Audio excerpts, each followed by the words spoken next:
So everything's rolling. Everything's good. They hit the bye week at 7-0, 5 games to go. Florida would appear to be the toughest draw. Tennessee's playing better, though, recently. But it's Florida up next. We know all about that one. Whatever we're allowed to call it these days, the largest outdoor cocktail party. That's what it is. That's what everybody remembers and knows and loves. So this comment that was made by Kirby Smart this week, because, of course, Stetson Bennett's getting more playing time. JT Daniels hasn't been fully ready to go. Most would consider JT Daniels the starter. He is the starter. He's been the starter when he's healthy. And but Kirby Smart made a comment this week just in regards to needing both of them. Yeah, honestly, like if you're asking, if I can give my personal opinion before I kind of break it into it, I think he does this kind of thing to just give somebody something to talk about. Because, I mean, situationally, you can use Stetson with his legs. And then if you want to use the long ball, both of them are still accurate enough to do so.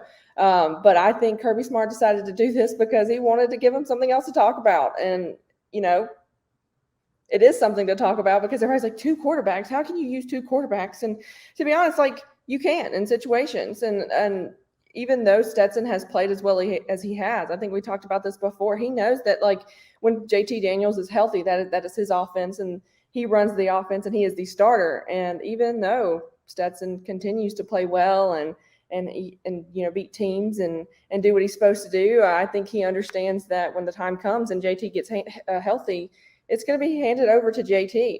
But I do think that Kirby could be smart enough to utilize 2 quarterbacks now after, the whole Justin Fields, Jake Fromm kind of thing. People always talked about you could use Justin in short third down situations or goal line situations. And I think that's something that you can do with Stetson too, because he has the added element of being able to use his legs.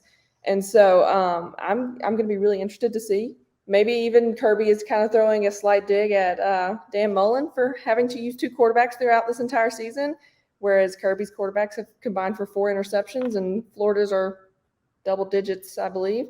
And so who knows? But it stirred the pot a little bit yesterday, and Georgia fans are like, no quarterback controversy. And I still stand by that there isn't a quarterback controversy. I just think that he's being smart about it instead of being so hard-headed and using just one guy. Yeah, if both guys were being used and JT Daniels was healthy, that would be a different story. Well, I mean, whenever he was in the South Carolina game, he did his thing and then came out and let Stetson do his thing. But JT wasn't 100% either, though. Yeah. All right. Kendall Milton, really good running back. Obviously, they've been playing 4. They're loaded in the backfield, so it's one of these situations where you know something, but you don't really know what's going on. We know that he got nicked up in practice, but that's about all we know at this point.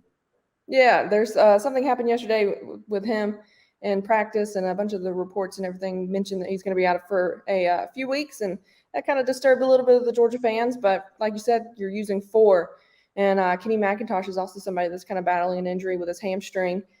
He could be back, he could not. They're kind of hit or miss. And that's kind of been the trend all season with Georgia is they've had a ton of injuries, but yet, next dog up, next guy comes in and instead of falling flat, they've, really stepped up and done the right thing and played well. Ladd McConkey and Brock Bowers. But going back to the running backs, you have Zamir White and James Cook, who are the 2 leading running backs for Georgia. And they're running really, really confidently, probably better than any of the other guys on the team in the last couple of games. So I don't think Georgia fans need to worry too much about Kendall Milton. It sucks that he did get hurt in practice, but hopefully the timeline of the possible return is more precautionary than it is set in stone. But Kirby hasn't really mentioned anything, and we won't probably hear from him until Monday. So